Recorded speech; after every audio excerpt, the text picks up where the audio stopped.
வணக்கம் மக்களே. பசங்களை எழுப்பி விட்டுட்டேன். 10 நிமிஷமா 5 நிமிஷமா கொஞ்ச நேரம் படுத்துருக்கோம் அப்படிங்கிறானுங்க. தினமுமே எனக்கு இந்த பாக்கெட் பாலை பாத்திரத்தில் ஊற்றுறப்பெல்லாம் நான் சின்ன வயசுலேருந்தே வினவு தெரிஞ்சதுலேருந்தே இந்த பசுமாட்டு பால் குடித்து காஃபியாக இருக்கட்டும், டீ இருக்கட்டும், தயிர் எல்லாமே அந்த டேஸ்ட்டை இன்னைய வரைக்கும் நான் மிஸ் பண்ணிக்கிட்டு தான் இருக்கேன். தினமுமே நான் மிஸ் பண்ணுறேன். 2-3 வருஷமாகவே பாக்கெட் பால் தான் குடிச்சிக்கிட்டு இருக்கோம். டவுனில் மாடு வச்சுக்க முடியல, கஷ்டமாக இருக்குது. அம்மாவுக்கு வயசாகிடுச்சு, அவங்களாலையும் முடியல. அதனால் பாக்கெட் பாலுக்கே பழகிட்டோம், செட் ஆகிடுச்சு. வேறு வழி என்ன பண்ணுறது? பசங்களே இப்போ பாருங்கள், 1 மாதமாக லீவில் நல்லா தூங்குனாங்க. இப்போ எழுப்ப ஏந்திரிக்க மாட்டாங்க. பழக்கம்தான் எல்லாத்துக்கும் காரணம். பழகிட்டால் மாற்றுறது கொஞ்சம் கஷ்டம்தான். பசங்க காய்கறி அதிகமாக சாப்பிட மாட்றானுங்க. பொரியல் பண்ணால் சாப்பிட மாட்றாங்க. அதனால தான் பீட்ரூட்டை எப்பயுமே நான் அரைச்சி ஊற்றிடுவேன். அது டேஸ்ட்டுக்கும் நல்லாயிருக்கும், டிஃப்ரெண்ட்டாக எதுவும் தெரியாது. கலரும் ஆச்சு, டேஸ்ட்டுக்கும் நல்லா தான் இருக்கும்.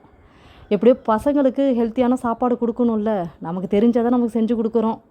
பசங்களுக்கு ஹெல்த்தியாக சாப்பிட்ணுன்னு அரிசியை ஊற வச்சுட்டேன். ஊற வச்சு சேர்த்துக்கிட்டா நல்லா உங்களுக்கு நீட்டாக இருக்கும். அரிசி பாசுமதி ரைஸ் அப்போ தான் நீட்டாக இருக்கும். காலையில் 7 மணிக்கு சமைக்கிறோம், 7-7:30 மணிக்கு சமைக்கிறோம். அது 12 ஆகிடும். பசங்க சாப்பிட்றதுக்கு 1 மணி ஆகிடுதா. அப்போ சாப்பாடு விரைச்சி போன மாதிரி இதாக இருக்கும்.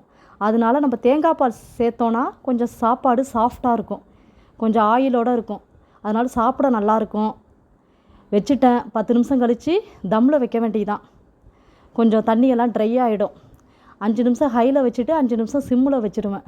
வச்சுட்டா கடைசியாக கொஞ்சம் நெய் போட்டு இறக்க வேண்டியதுதான். இன்றைக்கி தோசை ஊற்ற டைம் இல்லை, அதனால் இட்லியாக ஊற்றி வச்சுட்டேன். பசங்க எப்போயும் தோசை தான் கேட்பாங்க. ரெடி ஆகணும், சாப்பாடெல்லாம் எடுத்து வைக்கணும். எவ்வளோ சீக்கிரம் நம்ம ஏந்திரிச்சாலும் லேட்டாகிடுது மக்களே. நானும் அவசரம் தான் ரெடி பண்ணுறேன், லேட்டாகிடுது.